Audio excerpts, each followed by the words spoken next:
Hello friends, मेरा नाम doctor Zeeshan है। मैं ज्योग्राफी, इकोलॉजी एंड एनवायरनमेंट का फैकल्टी हूँ यूपीएससी में। अब बात करते हैं हम पेपर की। इस बार आपने देखा कि हमारा पेपर बहुत ही ज़्यादा डायनेमिक आया था, यूपीएससी प्रीलिम्स 2023। अब 2023 का पेपर इतना डायनेमिक था, इतने ज़्यादा वास्ट चेंजेस देखने को मिले। उन चेंजेस को कप अप किस तरह से करेंगे, यहाँ पर आपने क्या पढ़ा, आपकी पढ़ने की राह दिशा क्या है, आज हम बात करेंगे, डिस्कशन करेंगे।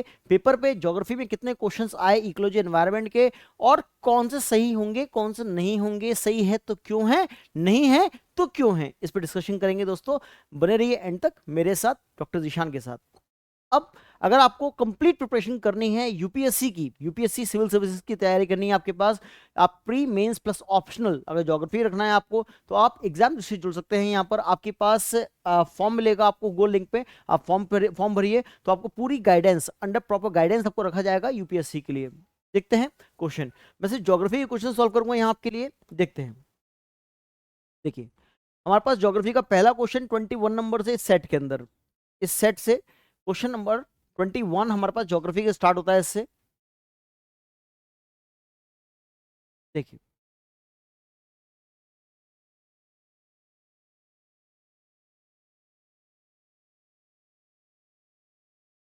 देखिए ये क्वेश्चन नंबर 21। सवाल आता है हमारे पास, यहां दो स्टेटमेंट दिए हैं। इस तरह के सवाल बच्चों को बहुत ज्यादा कंफ्यूज करते हैं, जब स्टेटमेंट और अजम्पशन या कंक्लूजन के अंदर क्वेश्चन आता है तब।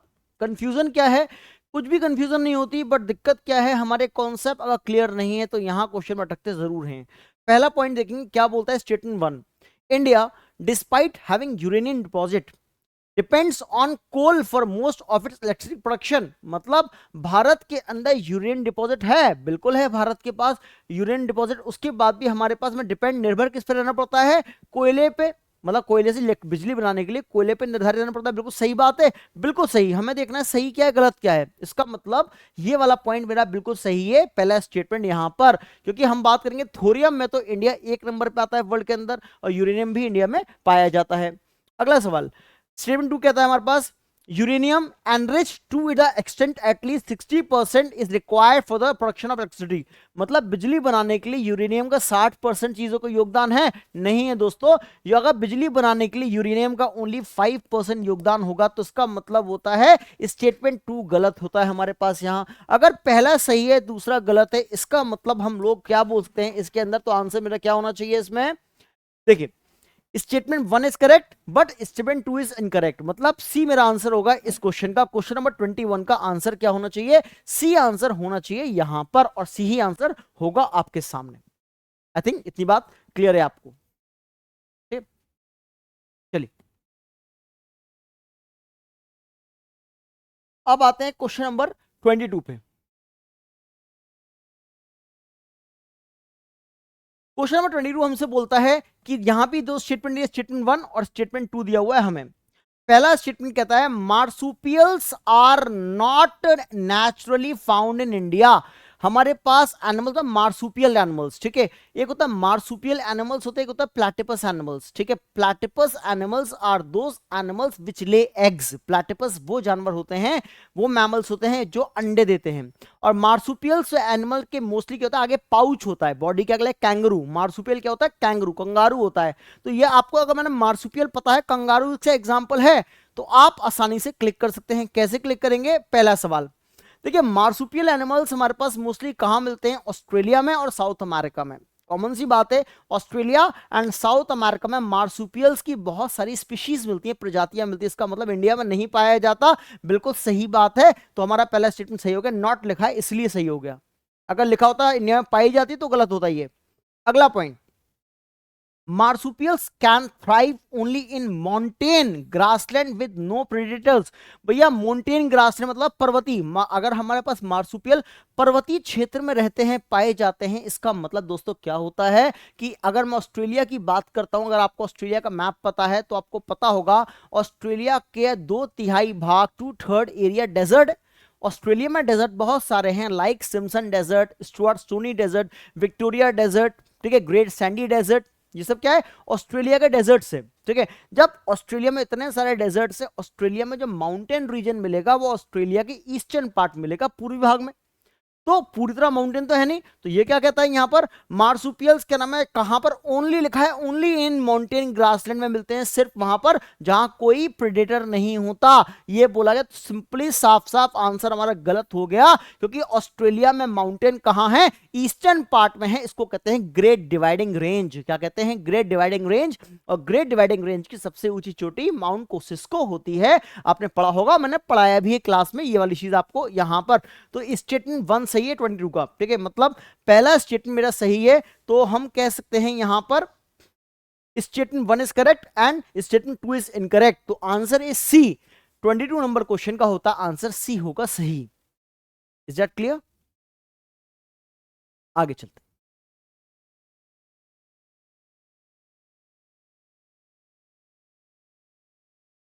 ये वाला क्वेश्चन हमारे पास प्रॉपर इकोलॉजी से आता है, एनवायरनमेंट से। ये कहता है invasive species specialist group that developed global invasive species database belong to which of the following organisation.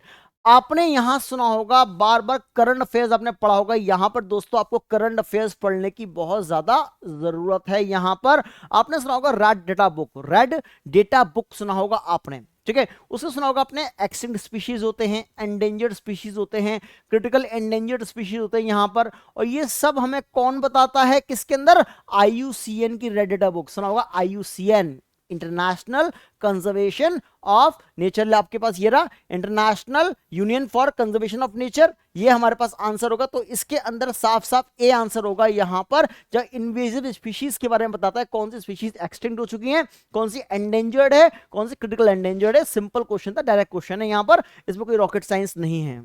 अगला सवाल,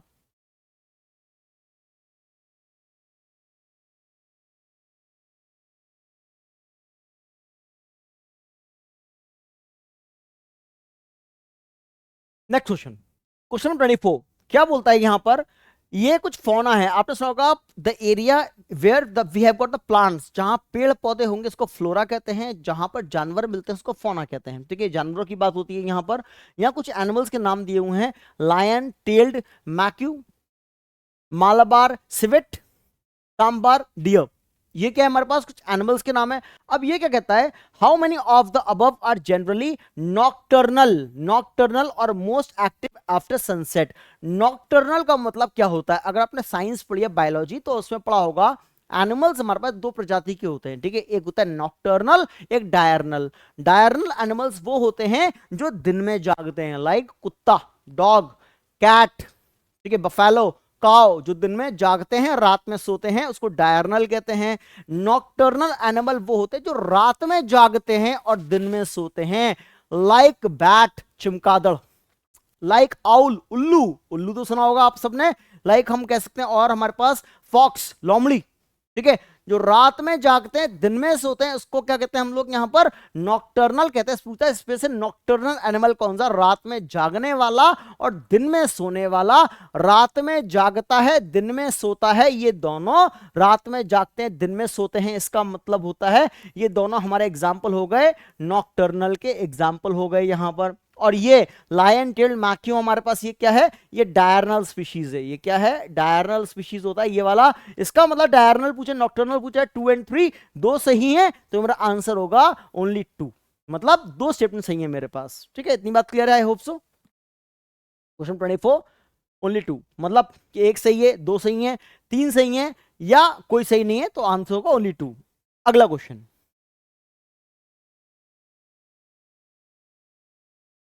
नेक्स्ट सवाल। अगला सवाल हमारे सामने यह आता है, आप देख सकते हैं यहां पर, विच of the following organism performs vagal dance. Keyword क्या है, वैगल डांस कौन सा हमारे पास ऑर्गेनिज्म करता है फॉर अदर्स, दूसरे के लिए, of their kin to indicate the direction and the distance to the source of the food. मतलब ऐसा कोई ऑर्गेनिज्म जो अपने साथी को, अपने रिश्तेदार को, भाई बंधु को बताता रास्ता कि इस रास्ते पे खाना मिलेगा, इस रास्ते पे वैगल डांस करके बताता दिशा। वो होती है तितली। सुना होगा तितली उड़ी, तितली उड़ी। तितली इस तरह उड़ती है, तितली यूं होगी तो पता है इस दिशा में खाना है, तितली यूं उड़ेगी तो पता है इस दिशा में खाना है। पीछे की पूरी फौज तितलियों की उसी को फॉलो करती है, आपने देखा भी होगा। तो बटरफ्लाईज इसका आंसर हो जाएगा। यहां पर जो वैगल डांस करती है, कीवर्ड क्या था? Vagal. Simple question.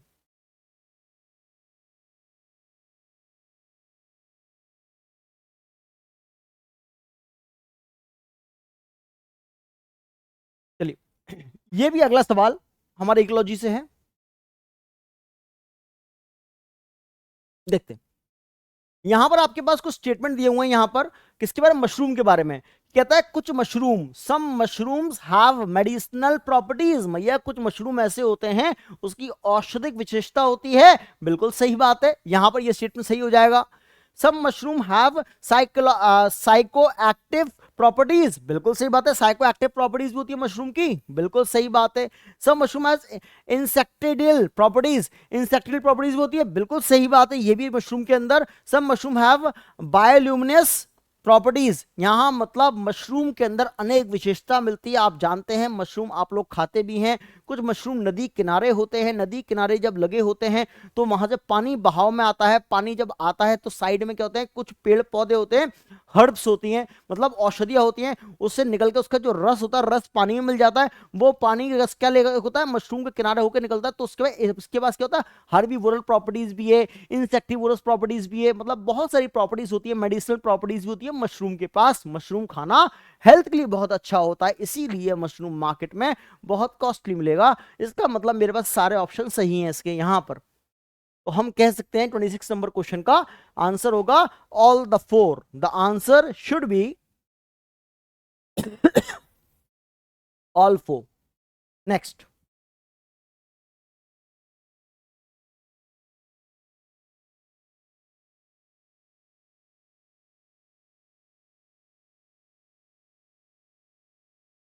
Next question देखिए। ये कहता है कंसिडर द फॉलोइंग स्टेटमेंट्स। कुछ स्टेटमेंट दिए आपको regarding the Indian squirrels. Squirrels मतलब गिलहरी, ठीक है, इसकी बात करेंगे। इंडियन स्क्विरल्स के बारे में देखते हैं। पहला पॉइंट कहता है दे बिल्ड नेस्ट, मतलब अपना घोंसला बनाती हैं। बाय मेकिंग बरो, मतलब होल करती है। कहां पर? ग्राउंड में, मतलब जमीन में छेद करेंगी स्क्विरल्स। कभी आपने देखा नहीं होगा लाइफ में, कॉमन सेंस से क्वेश्चन कर सकते थे। स्क्विरल्स जो अपना हट्स बनाती है, मतलब घोंसला बनाती है, बरो बनाती है। यहां पर कहां बनाती है? वो पेड़ों के अंदर बना सकती है, दीवार के अंदर बना सकती है, पर जमीन के अंदर कभी नहीं बनाती। इसका मतलब ये पॉइंट मेरा गलत हो गया। दे स्टोर देयर फूड, अपना खाने को जमा करती हैं। यहां पर कहा? नट्स। नट्स आपको पता है वो नट्स खाती हैं, सीड्स खाती हैं हमारे पास स्क्विरल्स। कहां पर? ग्राउंड में। कॉमन सी बात है, ग्राउंड फिर दे दिया। ग्राउंड नहीं, अगर इसकी जगह बरोस का होता, ट्रीज होता या फिर बॉल होता तो शायद सही हो जाता। इस ग्राउंड की वजह से ये पॉइंट हमारा गलत हो गया। अगला, they are omnivorous in nature. Yes, they are omnivorous in nature. तो हमारा 3 हो जाएगा। मतलब सिर्फ कितने सही हैं? एक स्टेटमेंट सही है। अब देखिए बच्चे कंफ्यूज क्या थे, वहां 1 2 3 1 4 3 1 3 ऐसे ऑप्शन देख के उनको एलिमिनेट कर सकते हैं इजीली। पर एलिमिनेशन में अगर आपको सारे स्टेटमेंट पता है तो आपको पता है इन सब में से कितने स्टेटमेंट सही हुए। हमारे पास एक स्टेटमेंट मेरे पास सही मिला। जब सही मिलेगा तो मैं क्या बोलूंगा? सिर्फ एक ही तो स्टेटमेंट सही, only one statement is correct answer. इस तरह से मैं निकाल सकता हूं इसके अंदर।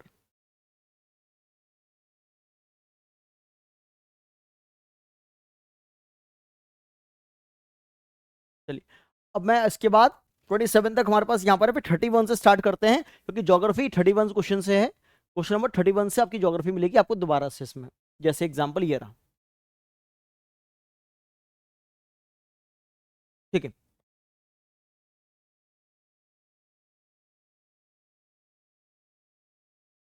चलिए क्वेश्चन नंबर 31 ज्योग्राफी का क्वेश्चन है। आपने सुना होगा झेलम नदी। झेलम नदी हमारे पास यहाँ पर कहां से गुजरती है? वुलर झील से गुजरती है। आपको पता है जब झेलम नदी निकल कर आती है यहाँ पर तो उसके बाद वुलर झील से इसकी स्पीड को जो है रोकती है वुलर झील। और वुलर झील से होते हुए क्या झेलम नदी निकलती है, और झेलम नदी किनारे श्रीनगर बसा है।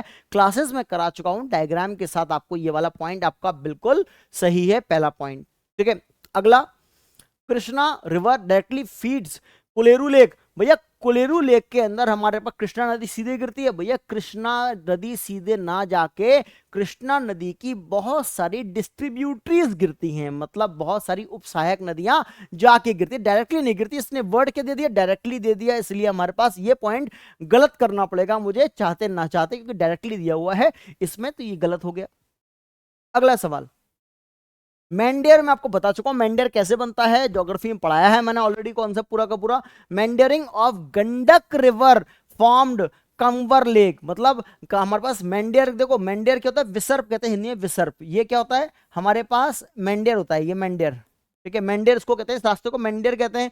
मतलब गंडक नदी का मेंडेर कन्वर लेक बनाता है? नहीं दोस्तों, गंडक नदी का हमारे पास मेंडेर कन्वर लेक नहीं बनाता। वो कौन बनाता है? ये नदी गंडक नहीं, भूरी गंडक है। कौन सी होगी? भूरी गंडक। भूरी गंडक इसका होगा, अगर होता तो सही होता। भूरी Gandak is the tributary of Ganga, Ganga की सहायक नदी है भूरी गंडक, और उसके क्या होता है, कन्वर लेक बनती है, कन्वर झील बनती है उससे, ठीक है। आई होप से इतनी बात क्लियर है। तो इसका मतलब ये भी स्टेटमेंट गलत हो गया, सिर्फ एक स्टेटमेंट मेरा सही हुआ यहां, पहला वाला। तो only one is the right answer of this question. Next,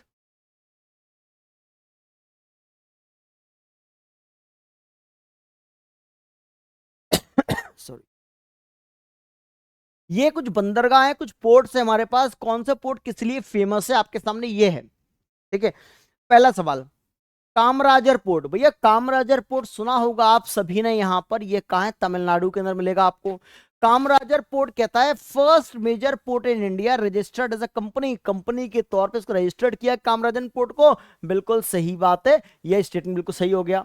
अगला आपका Mundra port. Mundra port largest privately owned port in India, मतलब प्राइवेट कंपनी ने ले लिया, एन्नौर भी कहते हैं इसको, एन्नौर पोर्ट भी कहते हैं। मुंद्रा पोर्ट को हम, आप नाम चेंज हो गया इसका, तो ये क्या नाम है, प्राइवेट कंपनी ने ले लिया है। बिल्कुल सही बात है, स्टेटमेंट सही है दोनों।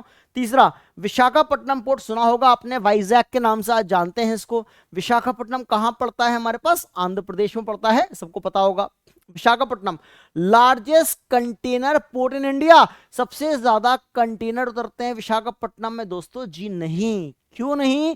क्योंकि अगर मैं बात करता हूं, विशाखापट्टनम एक प्राकृतिक बंदरगाह, नेचुरल डॉकयार्ड है, सबसे गहरा डॉकयार्ड है विशाखापट्टनम पर। अगर ये पूछता है सबसे ज्यादा कंटेनर जो उतरते हैं वो विशाखापट्टनम में ना उतर के जवाहरलाल नेहरू पोर्ट करके है मुंबई में, जवाहरलाल नेहरू पोर्ट है मुंबई में, वो लार्जेस्ट पोर्ट है। और नावा शेवा सबसे बड़ा कंप्यूटराइज पोर्ट है महाराष्ट्र के अंदर ही यहां पर।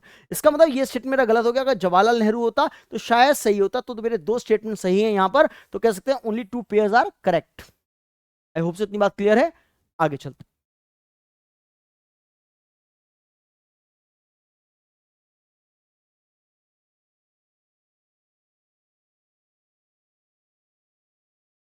नेक्स्ट क्वेश्चन, हम बार बार कहते हैं कि एग्जाम में कुछ क्वेश्चन इजी आते हैं, कुछ मॉडरेट होते हैं, कुछ डिफिकल्ट होते हैं, कुछ वेरी डिफिकल्ट होते हैं।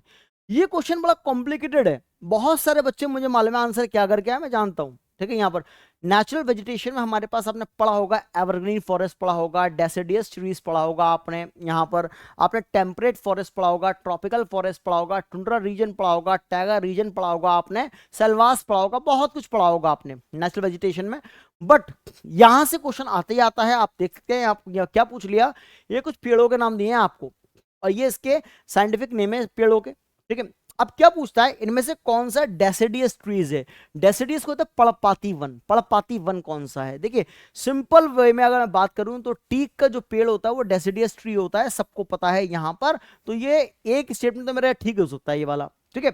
बट अगर मैं जैक फ्रूट की बात करता हूं, जैक फ्रूट हमारे पास, जैक फ्रूट एक तरह का विषुवत रेखीय वन है। क्या है ये? इसको कहते हैं हम लोग एवरग्रीन फॉरेस्ट। ये क्या है? एवरग्रीन ट्री,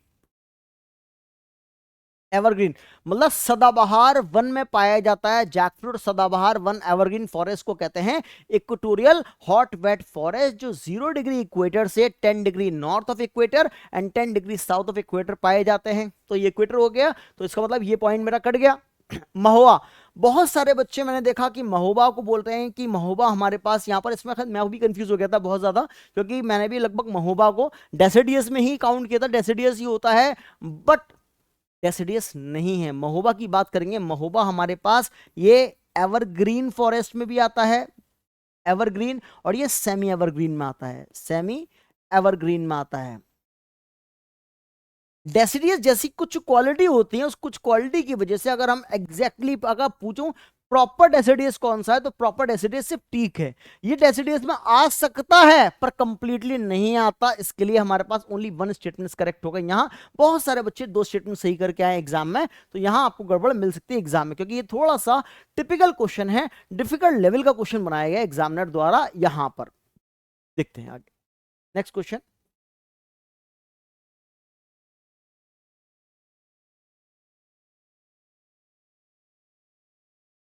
बार बार क्लास में बताता रहता हूं, मैंने लास्ट क्लास में बताया था, लास्ट ईयर जब यूपीएससी का एग्जाम हुआ था उसमें भी मैंने बच्चों को गाइड किया था, बताया था यहाँ पर arable land, non arable land के बारे में बताया था, एग्रीकल्चर लैंड के बारे में बताया था, काफी कुछ समझाया था आपको इस क्वेश्चन में। नेक्स्ट क्वेश्चन देखते हैं। Consider the following statements. India has more arable area in than China. ठीक है, भारत के पास जो एरेबल लैंड, खेती योग्य जो भूमि है, चाइना से ज्यादा है, ऐसा बोलता है एरेबल लैंड। ठीक है, यहां पर बात सही है, बिल्कुल सही है। पहला statement, the proportion of irrigated, जो सिंचाई की भूमि है भारत के पास, is more in India as compare to China.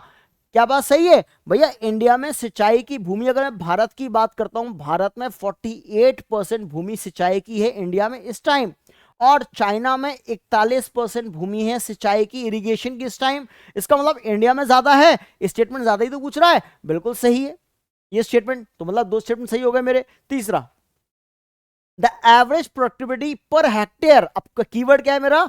Per hectare, प्रति हेक्टेयर की बात करता है, in Indian agriculture is higher than that of in China. मतलब भारत में प्रति हेक्टेयर के हिसाब से चाइना से ज्यादा है, पॉसिबल ही नहीं है। चाइना टॉप पे है, China is the leading, India को लीड करता है इसके अंदर, तो इसका मतलब यहां पर ये उल्टा करता तो सही होता, तो इसलिए ये वाला पॉइंट मेरा गलत हो गया। यहां पर कहता है प्रति हेक्टेयर भूमि के अंदर चाइना आगे है भारत से, पर टोटल हमारे पास ऐसी जमीन बहुत ज्यादा पड़ी है इंडिया में जो वेस्ट है, उसका प्रॉपर यूटिलाइजेशन नहीं हो रहा। अगर प्रॉपर यूटिलाइजेशन करेंगे तो शायद वो जमीन हमारे पास आगे फ्यूचर में बहुत ज्यादा प्रोडक्टिव होने की संभावना हो सकती है। ठीक है, तो हमारे पास दो स्टेटमेंट सही हैं, तो only two statements are correct over here. Question number 34। I hope so clear हो रहा है इतनी बात। आगे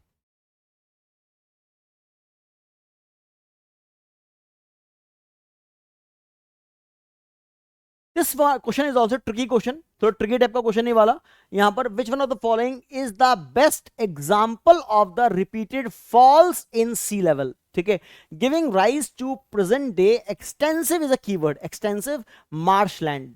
ठीक है, यहां पर मतलब हमारे सी लेवल गिरने से एक्सटेंसिव मार्शलैंड है वो। देखो सिंपल अगर मैं बात करता हूं यहां पर, तो इसके आंसर मेरे सामने दो निकल के आ रहे हैं, यहां पर ये दोनों आंसर है मेरे पास। ठीक है, यहां पर अगर ये दोनों आंसर हो सकता है, क्या एग्जामिनर जब यूपीएससी पे कॉपी चेक करेगा तो उसके बाद अगर आपने करंट अफेयर्स पढ़ा है, अगर आपने आईयूसीएन की लिस्ट पढ़ी है, आपने आर्टिकल पढ़ा है द हिंदू के अंदर, तो शायद आप इसको गलत नहीं करेंगे, क्योंकि अगर यहाँ कीवर्ड आपके पास दिया है एक्सटेंसिव, एक्सटेंसिव का मतलब अंदर आ गया सिर्फ रन ऑफ कच्छ, कहने को ये वाली जगह जो नौपदा स्वयं से भी रन ऑफ कच्छ के अंदर ही आती है यहाँ पर actually run of Kutch is in Gujarat.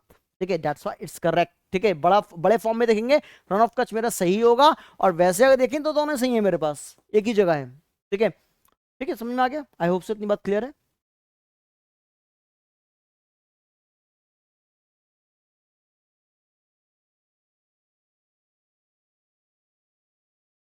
Next question, इलेमेनाइट, मैंने क्लास में फाउंडेशन बैच में कराया था ये चीज, इलेमेनाइट टूटलाइट abundantly अवेलेबल, अबंडेंट होता है जरूरत से ज्यादा प्राप्त होती है इन सर्टेन कोस्टल ट्रैक्ट्स, जो कोस्टल इलाके होते हैं वहां पर ऑफ इंडिया, मतलब भारत तटीय क्षेत्र है वहां पर ज्यादा ये मिलते हैं, इलेमेनाइट और टूटलाइट मिलते हैं। Are rich source of which of the following, मतलब इसके अंदर जो अगर हम बात करें इलेमेनाइट और टूटलाइट की बात करेंगे, इसमें सबसे ज्यादा किसके तत्व होते हैं? दोस्तों सिंपल बात है, मैं आपको सब क्लास में कराया था, मैंने एल्यूमिनियम कराया था आपको, यहाँ पर एल्यूमिनियम की कंपनीज बताई थी मैंने, बाल्को, नाल्को, हिंडाल्को सब कराया था मैंने। इसके अंदर कॉपर्स बताया था मैंने आपको यहाँ पर, और कोस्टल एरिया में दोनों तो नहीं है कॉपर। ठीक है, सीयू।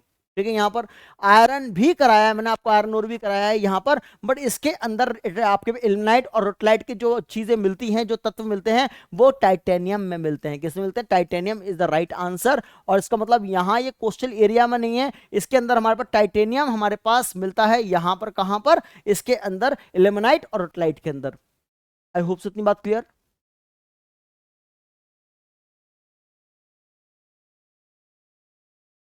मैप सीरीज जिन लोगों ने ज्वाइन की है, मैंने मैप सीरीज में कराया है ये वाली चीज आपको, ये क्वेश्चन मैप सीरीज में आपको सिंपल मिल जाएगा। यहाँ पर बार बार मैंने बोला था, यहाँ मैप सीरीज में जब मैप करा रहा था मैंने एरियाज बताए थे यहाँ क्या क्या चीज होती है मैप के अंदर। देखिए about 3/4 of the world's cobalt, दुनिया का जो कोबाल्ट की बात करते हैं, कोबाल्ट का 3/3 भाग कोबाल्ट का या मेटल रिक्वायर्ड, ठीक है, उसमें क्या है, कुछ मेटल मिलेंगे for the manufacturing of batteries. देखो कोबाल्ट का इस्तेमाल कहां है? बैटरी बनाने में होता है। मेटल मिलेंगे कुछ इसके अंदर for electric motor vehicle is produced by. देखिए याद रखना, यहां पर हमारे पास दुनिया का 3/3 कोबाल्ट के अंदर जो जो मेटल मिलते हैं वो कहां प्राप्त होते हैं? कटंगा प्लेटू में। आप मैप सीरीज है तो आप चेक करना, मैंने अफ्रीका का मैप कराया है, वहां मैंने आपको कॉन्गो के पास एक प्लेटू है कटंगा प्लेटू, और कटंगा प्लेटू किस कंट्री में है? यहां पर Congo, democratic Republic of Congo, क्या है यहां पर। और वहां पर दुनिया में सबसे ज्यादा कोबाल्ट पाया जाता है। सबसे ज्यादा कोबाल्ट कहां पाया जाता है? इस जगह। ये मैं आपको ऑलरेडी करा चुका हूं क्लास के अंदर, डायरेक्ट क्वेश्चन कॉपी से आपके पास मैप सीरीज से क्वेश्चन ये वाला।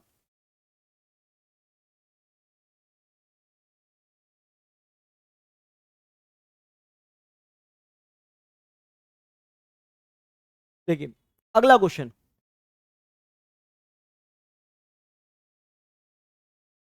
देखते हैं। Which one of the following is a part of Congo basin? Congo basin का कौन सा भाग है इसमें? Cameroon, Nigeria, South Sudan, Uganda. अगर आपने अफ्रीका का मैप देखा है तो आपको इजीली आप पॉइंट आउट कर लोगे इसको। अगर कॉन्गो नदी की बात करेंगे, कॉन्गो नदी हमारे पास ऐसी नदी है, सबसे ज्यादा वाटर कैरिंग कैपेसिटी कॉन्गो नदी के पास होती है, नाइल से ज्यादा, बताया था मैंने, ठीक है। कॉन्गो नदी अब जाती है तो आप देखो इसको काटना सीखो। कॉन्गो नदी ऊपर जाएगी तो युगांडा से नहीं जाती, क्योंकि वहां हमारे पास क्या होता है, यहाँ पर कुछ कंट्री रवांडा, युगांडा ये कंट्री है, वहां से क्रॉस करेगी तो ये तो हम काट सकते हैं इजिली। यहाँ पर साउथ सूडान, भैया सूडान, साउथ सूडान की तरफ अगर आप जाओगे तो नाइल रिवर मिलेगी। मैंने बताया था आपको, यहाँ पर जब नील नदी निकलती है तो ये ब्लैक नाइल और white blue Nile, black Nile और ब्लू नाइल जाती है। और ये के कॉन्गो आपके पास खार्तूम, खार्तूम नाम की जगह है, कहाँ सूडान की कैपिटल है, वहां जाकर मिलती है, ठीक है। तो मतलब यहाँ नाइल रिवर का कन्फ्लुएंस है उस साइड, तो वहां नहीं जाएगी, तो सूडान, साउथ सूडान काटो उसको, ठीक है। नाइजीरिया, नाइजीरिया में जाओगे एक नदी मिलेगी नाइजर, नाइजीरिया में जाएंगे, नदी कौन सी है? नाइजर रिवर, उसको तेल नदी भी कहते हैं, ये भी काटो वहां पर। अब रह क्या गया? कैमरून, तो कॉन्गो बेसन कहां मिलेगा? कैमरून में। अगर मैप सीरीज करी है, मैप सीरीज से डायरेक्ट सवाल है ये वाला, ठीक है। ऑलरेडी अगर मैप आपके माइंड में है तो आपके पास ये आंसर हो सकता है आपका एग्जाम में सही।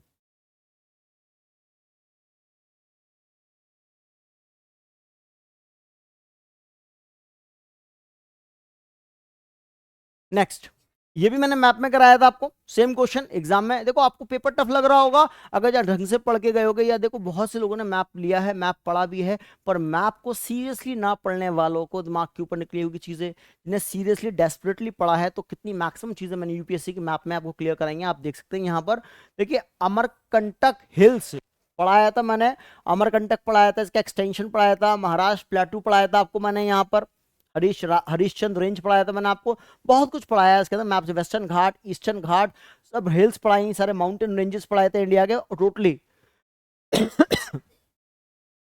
Amarkantak hills are at the confluence of the Vindhyachal and Shahdari range. भैया अमरकंटक की पहाड़ी, अमरकंटक की पहाड़ी क्या है?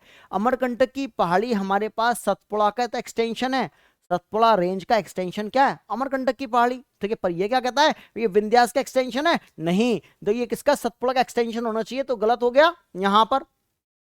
अब इसने क्या किया, ये दोनों ऑप्शन को मतलब फ्लिक कर दिया ऊपर नीचे का। Example, Biligirirangan hills constitute easternmost part of Satpura. भैया आपके पास बिलीरंगन हमारे पास एक पहाड़ी है यहाँ पर, ये क्या सतपुड़ा की हिल्स का ईस्टर्न एक्सटेंशन है? नहीं भैया, वो अमरकंटक का ईस्टर्न एक्सटेंशन है, तो विंध्याचल के अंदर है वो, तो ठीक है यहाँ पर। तो ये भी गलत हो गया, मतलब इसका इसमें आंसर, इसका इसमें आंसर, इसने फ्लिक कर दिया है हिल्स के अंदर।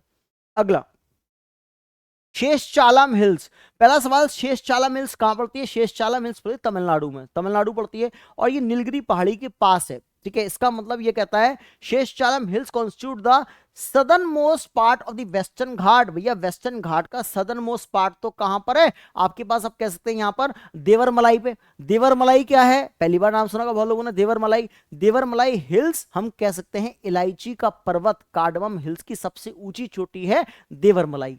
ठीक है, देवरमलाई के पास पड़ता वो तो गलत हो गया। Southernmost part of the western Ghat, ये तो है ही नहीं शेषचालम। शेषचालम कहां पड़ेगा? जहां ईस्टर्न वेस्टर्न घाट आपस में आके मिलती नीलगिरी के पास। ठीक है, और नीलगिरी के पास में शेषचालम हिल्स तमिलनाडु मिलता है, इसलिए हमारे पास यहां पर यह ऑप्शन भी गलत हो जाएगा यहां पर, क्योंकि यहां लिखा है वेस्टर्न, मतलब क्या वेस्टर्न घाट लिखा हुआ है। अगर इस ईस्टर्न घाट होता तो शायद मेरा आंसर सही होता। तीनों ऑप्शन मेरे गलत हैं, इसमें कुछ भी सही नहीं है इसके अंदर, तो none of the question is correct over here, none. I hope so. इतनी बात क्लियर है, समझ में आ रहा है आपको?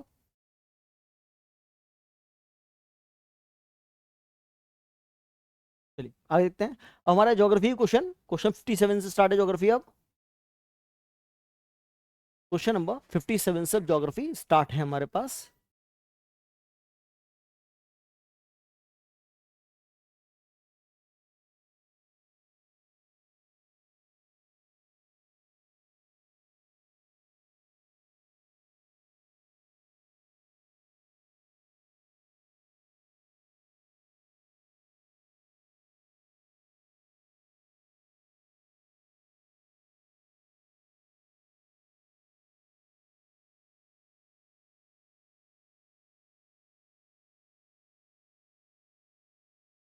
चलिए नेक्स्ट क्वेश्चन 57 नंबर क्वेश्चन, उसको देखते हैं। देखिए हमारे पास ये कुछ इलाके ऐसे जहाँ कन्फ्लिक्ट हुआ था, जहां हमारे पास कुछ कुछ ना कुछ विद्रोह रहे हैं यहाँ पर, इस जगह पे यहाँ, और ये जगह, ये जो जगह है हमारे पास किस कंट्री में है? क्वेश्चन ये है मेरा सवाल।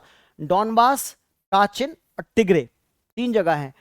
अब दोस्तों याद रखना, यहां आपको, अगर आपके पास फाउंडेशन बैच में आप थे, ठीक है, वहां प्लस आपने अगर मैप सीरीज ली है, वहां मैंने आपको बहुत चीजें कराई भी हैं। जब मैं मिनरल रिसोर्सेज पढ़ा रहा था आपको, तो मैंने आपको वहां एक बात बताई थी कि डॉनबास में क्या मिलता है? कोयला मिलता है, और कोयला, डॉनबास की खान कोयले की कहां पड़ती है? ये पड़ती है यूक्रेन में। कहां पड़ती है? यूक्रेन में। ठीक है, पहला तो ये पहला पॉइंट मेरा गलत हो गया। काचिन, जब मैंने आपको ट्राइब्स पढ़ाया था, ट्राइब्स मतलब जनजातियां, जनजातियां कराई, तो जनजातियों मैंने आपको क्या पढ़ाया था? ट्राइब्स के अंदर मैंने बताया था कि कौन सी जनजाति कहां मिलती है, वहां बताया था मैंने। आपके पास म्यांमार में पड़ता है काचिन की पहाड़ी, और काचिन की पहाड़ी में काचिन जनजाति रहती है, और काचिन जनजाति विद्रोह कर रही है, तो म्यांमार में। काचिन कहां मिलेगा? इथोपिया में नहीं है दोस्तों, ये म्यांमार में है। ये मैंने ट्राइब्स में कराया था वर्ड आपको, काचिन की पहाड़ी, काचिन जनजाति, तो ये भी गलत हो गया। टिगरे, टिगरे की बात करते हैं, यमन में? नहीं भैया, ये यमन में नहीं है, टिगरे पड़ता है इथोपिया में। टिगरे नाम की जगह कहां है? Ethiopia, Ethiopia. इसका मतलब ये भी गलत है, तो मेरे पास सारे ही गलत हो गए इसके अंदर, इसमें कुछ भी सही नहीं है। और सही क्या है? आपके सामने जो लिखा है मैंने, वो सही है हमारा आंसर, आप देख सकते हैं यहां। इसका मतलब आंसर क्या होगा इसका? हमारे पास सब गलत है, तो कहते हैं none of the above are correct, सब हमारे पास गलत है यहां पर। आई होप से इतनी बात क्लियर है।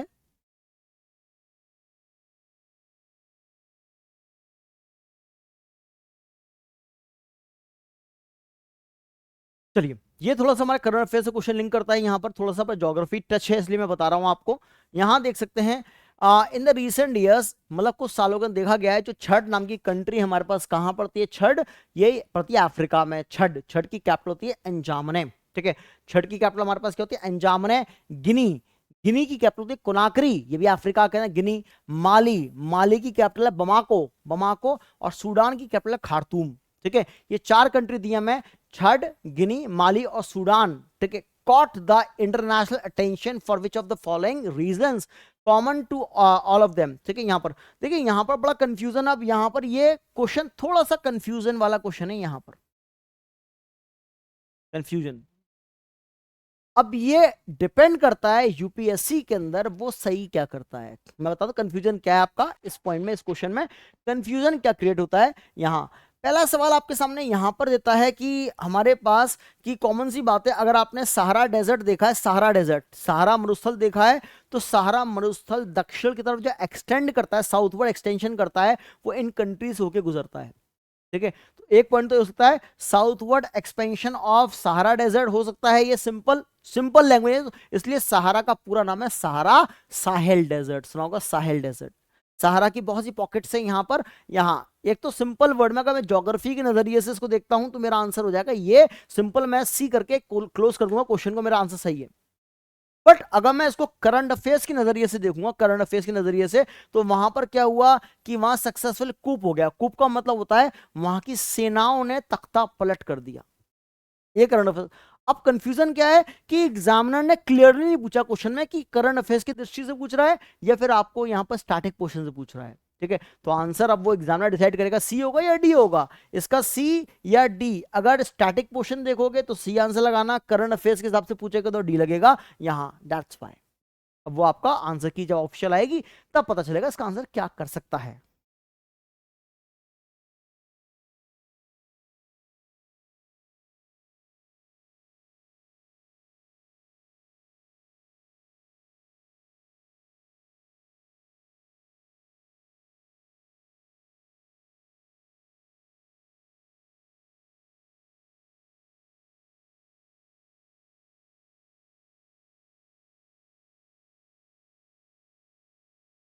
देखिए इस क्वेश्चन देखते हैं पहले, क्वेश्चन नंबर 66,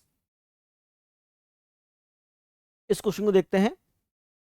ये कहता है हमारे पास यहां भी दो स्टेटमेंट, स्टेटमेंट वन और स्टेटमेंट टू हमें दिया गया है। यहां आपको देखना है पूछना क्या चाह रहा है। पहला सवाल, Switzerland is one of the leading exporters of gold in terms of value, मतलब वैल्यू के अंदर, अगर स्विस के अंदर हम बात करें, स्विस की करेंसी है इसकी, स्विस के अंदर सबसे ज्यादा वैल्यू के अंदर ये गोल्ड को एक्सपोर्ट करता है स्विट्जरलैंड यहां पर, तो बात ये गलत नहीं होगी, स्टेट मेरा स्टेटमेंट वन ठीक हो जाएगा। अगला, Switzerland has the second largest gold reserve, keyword क्या है, gold reserve in the world, और सेकंड लार्जेस्ट बोलता है। भैया अगर हम बात करेंगे स्विट्जरलैंड के पास सेकंड लार्जेस्ट रिजर्व नहीं होगा, सबसे ज्यादा गोल्ड रिजर्व अमेरिका रखता है, उसके बाद सेकंड नंबर पे आता है हमारे पास यहां जर्मनी। क्या आता है, जर्मनी होता तो शायद आंसर सही हो जाता। स्विट्जरलैंड आता है 5 या 6 नंबर पे आता है स्विट्जरलैंड। ठीक है, यहां पर तो सेकंड नंबर पे जर्मनी है, और ये क्या कहता है सेकंड बोलता है, तो इसका मतलब यहां पर हमारे पास जर्मनी होना चाहिए था, तो इसका ये आंसर गलत हो जाएगा। तो एक स्टेटमेंट सही है हमारे पास, कह सकते हैं only one statement, first statement is correct. मेरे पास इसका बोल सकता हूं मैं सी, सी आंसर होगा इसका, सी हो सकता है। तो कह सकते हैं statement one is correct but two is incorrect, C would be the right answer of this question. ठीक है, आई होप से इतनी बात क्लियर हो रही है। अगर आपको यूपीएससी की तैयारी करनी है पूरी स्टार्टिंग से लेके मतलब आपके अच्छे लेवल तक की, तो आपका नया बैच स्टार्ट होने वाला है, यूपीएससी का prelims mains plus interview. Description में जाइए, यहाँ पर आपके पास लिंक मिलेगा, आपके लिंक मिलेगा डिस्क्रिप्शन में, उसको क्लिक कीजिए। और कोई भी क्वेरी हो यूपीएससी रिगार्डिंग तैयारी के रिगार्डिंग, तैयारी कैसे करें, कहाँ से करें, कहाँ शुरू करें, तो उसके लिए आप लोग फॉर्म फिल कर सकते हैं और आप यहाँ से डायरेक्टली आपसे मेंटर्स बात कर सकते हैं।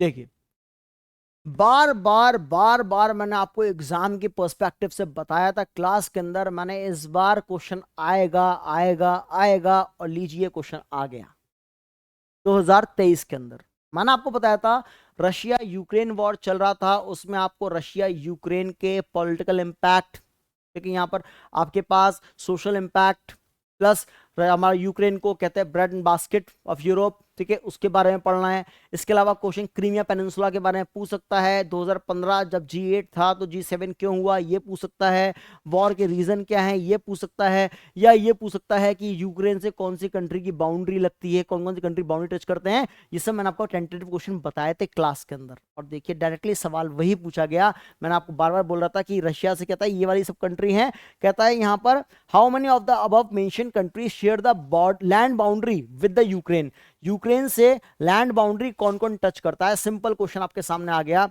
भैया, बुल्गारिया लैंड बाउंड्री टच करता है, यूक्रेन से करता है, ठीक है।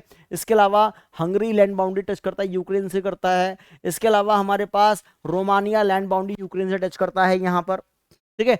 तो 3 कंट्री हमारे पास यहां पर है। चेक गणराज्य टच नहीं करता, लाटविया, लुथानिया, एस्टोनिया ये कोई टच नहीं करता।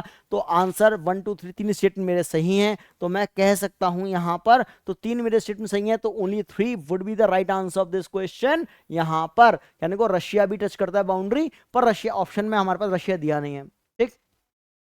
7 कंट्रीज टोटल यहां पर, मैंने आपको बताया भी था क्लास के अंदर।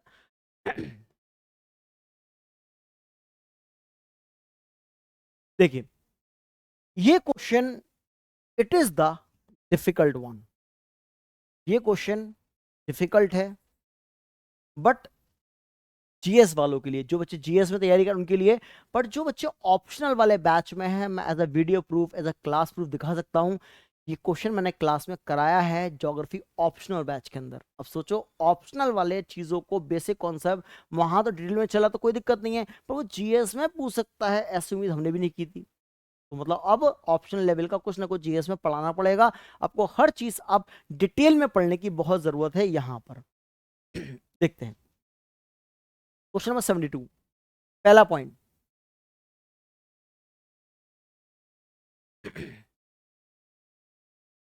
With reference to the earth atmosphere which one of the following statement is correct? मतलब अर्थ के एटमॉस्फेयर के बारे में कौन सा कथन सत्य है, पूछ रहा है आपसे। पहला point, the total amount of insolation. Insolation का मतलब होता है इनकमिंग सोलर रेडिएशन, सूर्य से जो रोशनी धरती पे आती है इसको सूर्य तप कहते हैं, सूर्य तप की बात करें इंसोलेशन की। Insolation received at the equator is रफली about 10 times of that received at the poles. मतलब यहां पर कह रहा है कि जितना सूरज की रोशनी ध्रुवों पे, पोल्स पे पड़ती है, यहां पर उसका 10 गुना, 10 टाइम्स, 10 गुना ज्यादा रोशनी कहां पड़ती है हमारे पास? इक्वेटर पे पड़ती है। नहीं दोस्तों, स्टेटमेंट साफ साफ गलत है। क्यों? ये 10 गुना नहीं होगा, ये 40% होता है यहां पर। अगर मान लेते हैं जितनी पोल्स पे रोशनी पड़ती है उसकी 40% ज्यादा हमारे पास कहां? इक्वेटर पे 180 वॉट पर सेकेंड की रोशनी पड़ती है यहां पर। मैंने ऑप्शनल बैच में डायग्राम बना के ये सब लिखवाया है। मैंने बताया है इक्वेटर सबसे ज्यादा गर्म नहीं होता, ट्रॉपिक्स ज्यादा गर्म होते हैं, वहां एनर्जी कितनी रिसीव करता है वो सब मैं लिखवा चुका हूं डायग्राम के साथ प्लॉट करके ऑप्शनल बैच के अंदर। पर यहां आज ने जीएस के अंदर पूछ लिया क्वेश्चन ही वाला, ठीक है। यहां अगला, इंफ्रारेड रेस कॉन्स्टिट्यूट रफली 2/3 ऑफ द इंसुलेशन। भैया इंफ्रारेड हमारे पास रेडिएशन का 2/3 एरिया होता है? नहीं, ये 2/3 नहीं है दोस्तों, ये 49%। आपको मैंने ये भी कराया है क्लास में जब इंसुलेशन पढ़ा रहा था आपको यूपीएससी वाले बैच में। ये तो मैंने क्लास यूपीएससी के जीएस में पढ़ाया मैंने आपको। जब सूरज की रोशनी निकलती है 49% और 51% का पूरा रेशियो, पूरा ग्राफ बताया था डायग्राम के अंदर। इंसुलेशन क्या होता है, एरोसोल्स क्या होता है, डस्ट पार्टिकल्स क्या होता है, क्लाउड एब्जॉर्प्शन क्या होता है, वाटर वेपर्स एब्जॉर्प्शन क्या होता है, सब मैंने आपको डायग्राम के थ्रू और लिखवा के मैंने पढ़ाया है क्लास के अंदर। ये भी तो इसका मतलब 49, 2/3 कह रहा है, 49% होता है, पर ये भी गलत हो गया। अगला, infrared waves are largely absorbed by water vapors that is concentrated in the lower atmosphere। आपको पता है water vapour is a green house gas, ठीक है यहां पर। और हमारे पास मोस्टली वाटर वेपर कहां है? ट्रोपोस्फेरिक लेयर में होता है। तो उसका मतलब यह आंसर मेरा बिल्कुल सही होगा अनडाउटेडली, ठीक है। तो सी मेरा आंसर हो जाएगा यहां पर। डी पढ़ने की जरूरत नहीं है, एक सही होना चाहिए, फिर भी डी पढ़ देते हैं हम लोग यहां पर आपके लिए। Infrared waves are a part of visible spectrum of electromagnetic waves of solar radiation। भैया इलेक्ट्रोमैग्नेटिक नहीं होगा, शॉर्ट वेवलेंथ होगा। शॉर्ट वेवलेंथ होता तो सही होता, इसलिए गलत है ये वाला। तो सी आंसर हो जाएगा उस पॉइंट का हमारे पास। क्वेश्चन नंबर 72, क्वेश्चन नंबर 73 देखते हैं हमारे पास। 73 ये रहा। ये मैंने बायो ज्योग्राफी में कराया है, ये मैंने बायो ज्योग्राफी वाले टॉपिक में ये क्वेश्चन भी कराया है क्लास के अंदर। मैंने क्या कराया था? मैंने बताया था आपको सॉइल बनता कैसे, मिट्टी कैसे बनती है, पूरा तरीका। लीचिंग क्या होती है, निक्षालन पढ़ाया है। लीचिंग कहते हैं, एनसीईआरटी पढ़ाई है मैंने क्लास में। एनसीईआरटी वाले कॉपी खोल के देखना, अगर एनसीईआरटी वाले बैच में आप लोग हैं तो आप देखना, एनसीईआरटी में मैंने पूरा लीचिंग पढ़ाया है आपको यहाँ पर, ठीक है। लीचिंग कैसे होती है हमारे पास, यहाँ एलुविएशन क्या होता है, एलिविएशन क्या होता है, यहाँ सब चीजें, न्यूट्रिशन क्या होता है, यहाँ लेटराइट सॉइल का रंग लाल क्यों होता है, रेड सॉइल का रंग लाल क्यों होता है, ब्लैक सॉइल का रंग काला क्यों होता है, यहाँ कौन से मेटल्स पाए जाते हैं, कौन से मिनरल्स पाए जाते हैं, सब कुछ कराया है क्लास के अंदर। इसके अंदर एनसीईआरटी वाले नोट्स में चेक करना, इसमें आपका सब कुछ हुआ एनसीईआरटी से। इसका मतलब एनसीईआरटी पढ़ना भी बहुत जरूरी है। एनसीईआरटी डायरेक्ट क्वेश्चन ये वाला देखिए। ये कहता है the soil in the tropical rain forest. भैया ट्रॉपिकल रेन फॉरेस्ट में सॉइल होता है, उसमें न्यूट्रिशन ज्यादा होते हैं।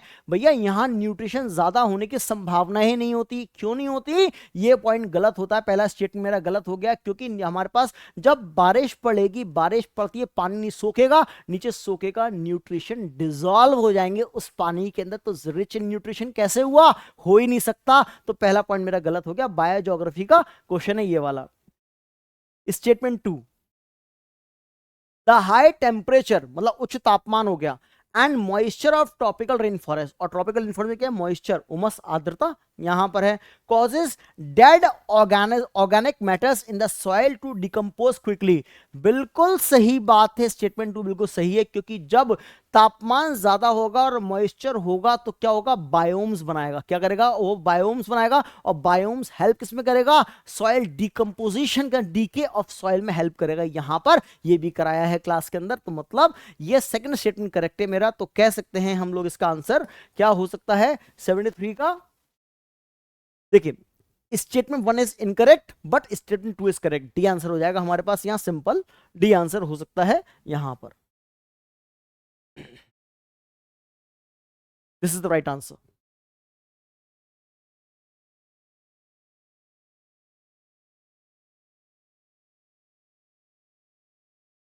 Again this question is difficult, toughest question कह सकते हैं।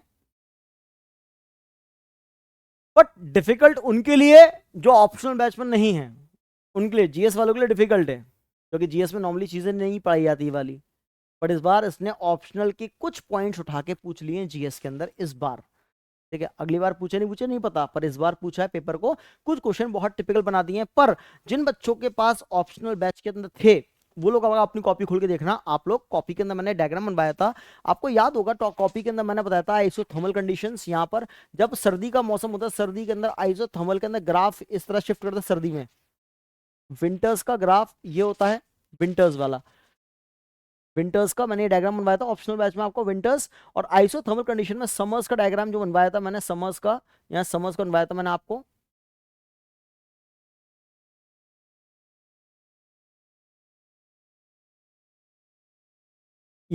ये समर्स का था, आइसोथर्मल कंडीशन बनवाया था मैंने यहाँ पर। अब ये देखिए यहाँ पर आप क्वेश्चन देखते हैं, यहाँ क्वेश्चन पे आते हैं। स्टेटमेंट 1, यहाँ दो स्टेटमेंट दिए हमारे सामने, statement 1 and statement 2। The temperature contrast between the continents and ocean is greater during the summers in the winter।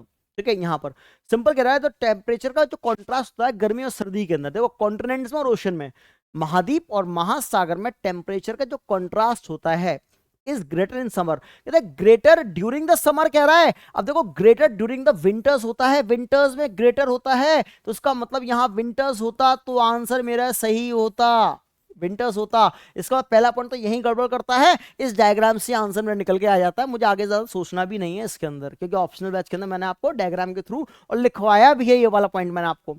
इसके अलावा ये पॉइंट मैंने आपको एक बार नहीं 100 बार मैंने बार बार बोला है क्लास के अंदर। इस पॉइंट पे मैंने बोला आपको the specific heat of water is more than that of land surface area. मैंने लिखवाया था जब क्लाइमेटोलॉजी शुरू किया था, स्टार्टिंग का पहला पॉइंट मैंने लिखवाया था कि वाटर जो पानी होता है, पानी और जमीन की प्रॉपर्टीज क्या होती हैं। पानी लेट गर्म होता है, लेट ठंडा होता है।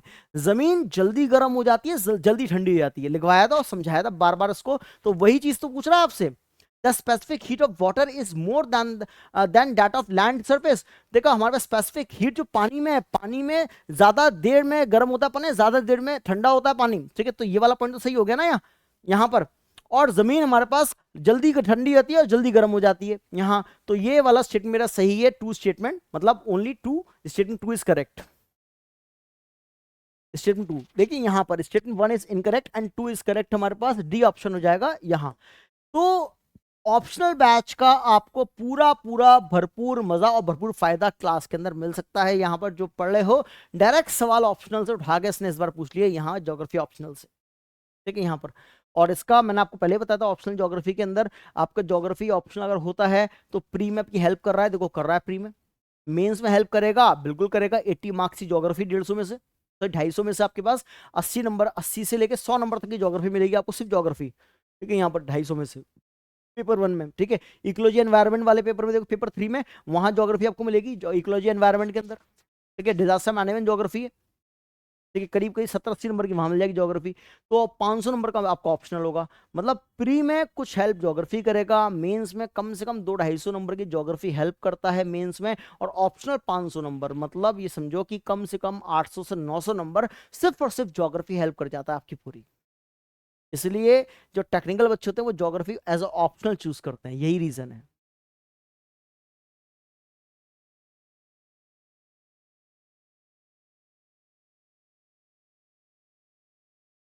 देखिए ये क्वेश्चन डायरेक्ट क्वेश्चन ये जीएस वाली क्लास से है। जीएस वाली क्लास में मैंने डायरेक्टली आपको पढ़ाया था, जीएस में पढ़ाया है। और ये क्वेश्चन मैंने आपको ऑप्शनल में भी बहुत डिटेल में पढ़ाया था। वहाँ मैंने बताया था जो भूकंप की तरंगें होती हैं, अर्थक्वेक वेव्स होती हैं, जो प्राइमरी होती हैं, सेकेंडरी होती हैं। ठीक है, यहाँ पर पी रेज ऐसे एक होती है, बॉडी वेव्स होती है, एक सरफेस वेव्स होती है। पी एस मतलब प्राइमरी वेव्स, सेकेंडरी वेव। ठीक है, एक होती है हमारे पास रैले वेव्स होती है, रैले, और एक होती है लव वेव्स होती है। सब बताया था मैंने डायग्राम में, सब बताया समझाया भी था आपको। यहाँ पे एस शेडो जोन क्या होता है, पी शेडो एरिया क्या होता है, सब करा चुका हूँ क्लास के अंदर आपको। यहाँ अब ये क्या पूछता है, जो सीस्मोग्राफ होता है ना, सीस्मोग्राफ, जो पी वेव्स होते हैं, P waves are recorded earlier than S waves. Primary waves को जल्दी रिकॉर्ड कर लिया जाता है सीस्मोग्राफ में एस वेव से पहले। बिल्कुल सही बात। अगला, in P waves, primary waves जो होती है, the individual particle vibrate to and fro. मतलब to and fro primary waves में हमारे पास आगे जाती है, इंडिविजुअल पार्टिकल्स वाइब्रेट करते हैं। और propagating where S waves the particle vibrate up and down. बिल्कुल सही बात है। मैंने ये तो आपको ग्राफ दिखाया था, मैंने बताया था आपको, जीआईएफ दिखा के बताया था कि कैसे यूं इस तरह से क्यों किस तरह से मूव करती है वेव्स, और कुछ जिगजैग शेप में यूं मूव करती है। ये सारी वेव्स के चार्ट दिखाए थे मैंने क्लास के अंदर आपको, जीएस वाले में, यूपीएससी में। तो यहाँ पर ये तो बिल्कुल सही वाला पॉइंट सही है। अगर चार्ट भी अगर हल्का सा याद रह गया माइंड के अंदर, वो डायग्राम आपको जो मैंने चार्ट दिखाया था, डायग्राम दिखाए थे आपको, बताया था, और मूविंग करता हुआ दिखाया था मैंने जीआईएफ के अंदर आपको क्लास के अंदर, तो आप इसको गलत कर ही नहीं सकते। दोनों स्टेटमेंट सही है मेरे। ये डायरेक्ट क्वेश्चन क्लास से है।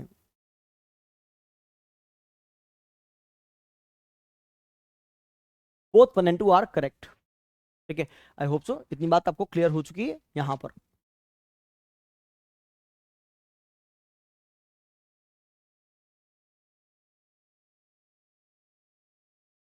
देखिए अगला सवाल।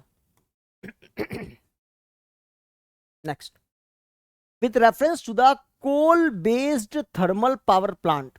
ठीक है, coal based thermal power plant in India. देखो जो हमारे थर्मल पावर प्लांट लगते हैं, जो कोयले पे निर्धारित होते हैं, कोयले पे आधारित होते हैं पूरी तरह से, यहाँ पर उसके बारे में पूछ रहा है स्टेटमेंट्स आपके सामने। ठीक है, अब स्टेटमेंट सही पूछ रहा है आपसे, none of them uses sea water. भैया क्या कहता है यहाँ पर, जो coal based thermal power plant होते हैं वो मतलब पानी के बिना चलते नहीं है। ऐसा किसने कह दिया, कहाँ कह दिया? जो कोस्टल एरियाज पे होते हैं वो तो चलते हैं। कोस्ट पे 40% of the world depends on water, sea water पे। और रिपोर्ट्स में, आईआरसीसी की रिपोर्ट में द्वारा बोला गया है इसको कि चलते हैं 40% वर्ल्ड के अंदर। अभी रिसेंटली रिपोर्ट आई है इस पे। तो ये इसका मतलब ये वाला पॉइंट मेरे पास क्या है, none of them uses sea water, गलत हो गया।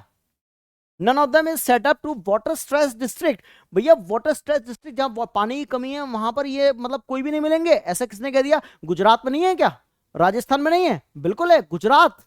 भाई क्या है, आपका कच्छ डेजर्ट पड़ता है, डेजर्ट है। राजस्थान डेजर्ट है, कौन सा? थार डेजर्ट है, बिल्कुल है वहां पर। ठीक है, तो उसका मतलब ये भी गलत हो गया। अगला, none of them is privately owned. मतलब इसमें कोई भी ऐसा प्लांट नहीं जो प्राइवेट कंपनी ने हायर किया हुआ है। भैया अच्छा मजाक किया है एग्जामिनर ने इस बार। सुना अडानी पावर, अडानी कोल, सुना है? और अडानी कौन है? सरकार थोड़ी है, प्राइवेट ही तो है। तो इसका मतलब none of them is privately owned, तो ये हमारे पास मतलब प्राइवेटली ओन्ड कह रहा है, नन गलत है। प्राइवेट कंपनी ने भी ओन किए हुए हैं इसको, अडानी ग्रुप्स के, तो हमारे तीनों गलत है यहां पर। नन। ठीक है,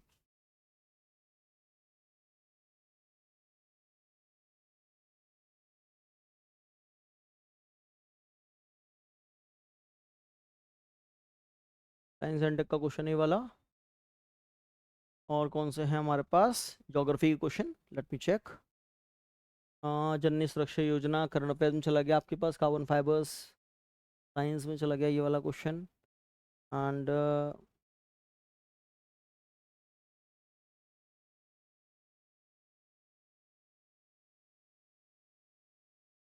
साइंस साइंस ये थोड़ा करंट अफेयर्स का एक बार इसको देख लेते हैं। यहाँ पर करंट अफेयर्स का क्वेश्चन है।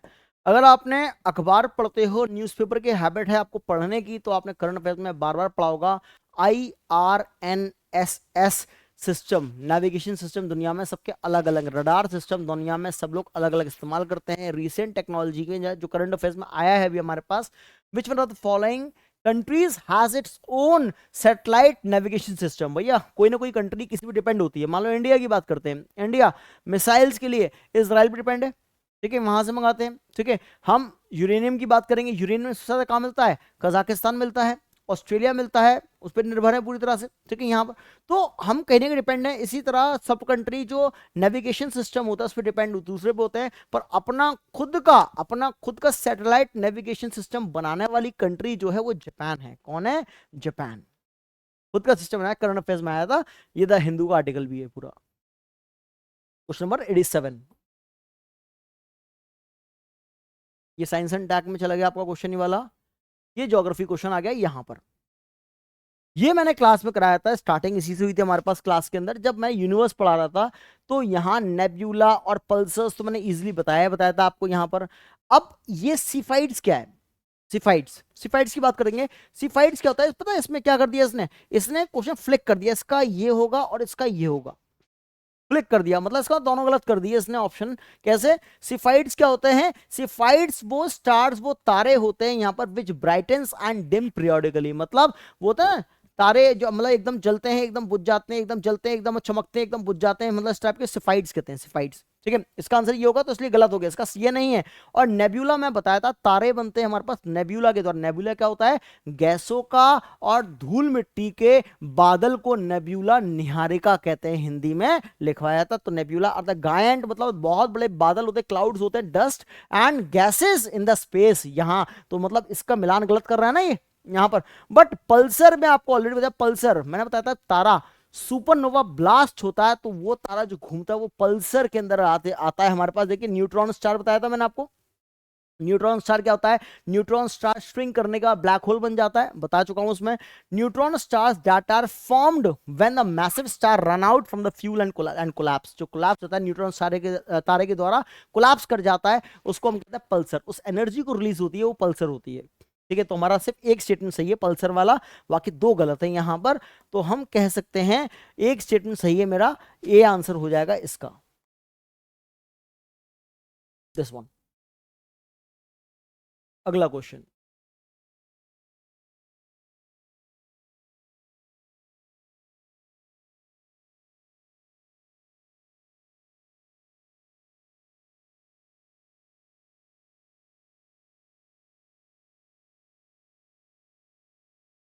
ये साइंस के क्वेश्चन आपके पास।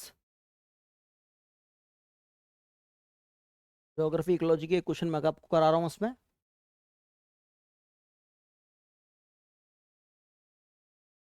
चलो एक ये भी देख लेते हैं, करंट से बोला हुआ है, एक रिपोर्ट है, रिपोर्ट के आधार पे क्वेश्चन है ये वाला। देखते हैं यहाँ पर दो स्टेटमेंट है हमारे पास, स्टेटमेंट 1 एंड स्टेटमेंट 2, दो स्टेटमेंट दिए हुए हैं यहाँ पर। ये कहता है according to the United Nation world water development report, मतलब वाटर डेवलपमेंट रिपोर्ट की बात करता है, 2022 की रिपोर्ट के अंदर बात कर रहा है ये। India extracts more than a quarter of the world's ground water withdrawal each year. मतलब दुनिया में जितनी भी हमारे पास ग्राउंड वाटर है उसका 1/4, एक चौथाई भाग 25% भारत विड्रॉ कर रहा है, भारत खींच रहा है अकेले। ऐसा हो ही नहीं सकता, पॉसिबल नहीं है। हमारे पास वो टेक्नोलॉजी नहीं है कि हम इतना पानी खींच सकें, और अगर खींच भी लेंगे तो दूसरी कंट्री चुप बैठेगी क्या? चाइना। भैया इंडिया आज पॉपुलस कंट्री हुआ है, सबसे ज्यादा पॉपुलेशन हमारी अब हुई है 2023 में, इससे पहले तो चाइना ही था यहाँ पर। तो ज्यादा नीड तो पहले उसको दी, हमें तो अब हुई है नीड। तो इसका मतलब यहाँ पर ये वाला पॉइंट तो मेरा बिल्कुल गलत हो गया। यहाँ पर 1/4 वाटर कैसे एक्सट्रैक्ट कर सकते हैं? अगला, India needs to extract more than a quarter of the world's water each year to satisfy the drinking water and sanitation needs of almost 18% of the world population living in the territory। भैया जरूरत नहीं है इतने पानी की हमारे पास यहाँ पर, तो इसका मतलब ये पॉइंट मेरा यहाँ गलत हो सकता है, इसकी पॉसिबिलिटी पूरी पूरी है यहाँ। तो कैसे दोनों स्टेट मेरे यहाँ पर गलत है। both the statements are correct, incorrect over here.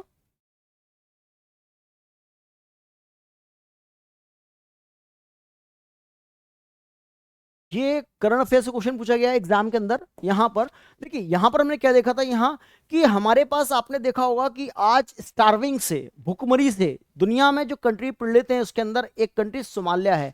Somalia Africa की कंट्री है। सोमालिया की कैपिटल होते हैं मोगादिशु, मोगादिशु की कैपिटल है। तो हमारे पास कंडीशन है, which one of the following countries has been suffering from the decades, मतलब एक डिकेड में 10 साल होते हैं, 10 साल से जो सफर कर रहा है, जो civil strife and food shortages, मतलब इतनी भुखमरी है, लोग कार में आते हैं, वहां पर खाने का बंडल पैक करते हैं और फेंक जाते हैं, और लोग जैसे कुत्ते झपटते हैं खाने में, बोन ऑफ कंडेंशन, ऐसे लोग आके रोटी के लिए झपटते हैं, रोटी छींच के खाते हैं। ये कंडीशन है हुए हमारे पास कहाँ, हमारे पास अफ्रीका के सोमालिया में। और जो न्यूज में भी रहा है रिसेंटली, हमारे पास रिसेंट पास्ट में न्यूज में भी रहा है, और बहुत ज्यादा फेमाइंस भी हैं वहां पर। तो दोस्तों इसका एक ही आंसर आपके सामने हो सकता है, that would be the Somalia, and Somalia is the right answer in the UPSC. ठीक है, आई होप सो इतनी बात क्लियर है आपको।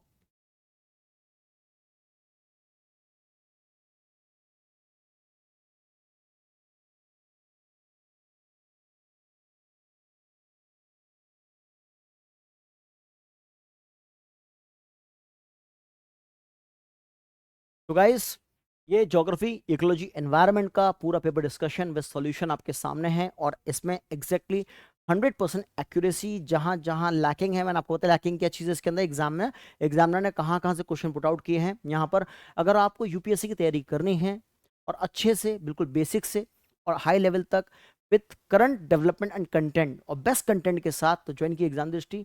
और आपके कमेंट बॉक्स में एक बॉक्स पड़ा हुआ है, फॉर्म पड़ा हुआ है, फॉर्म फिलअप कीजिए, और पूरी टीम आपसे बात करेगी यहाँ पर कि यूपीएससी की तैयारी कैसे करें, स्टार्टिंग कहाँ से करें, एंड कहाँ से करें। जय हिंद, जय भारत।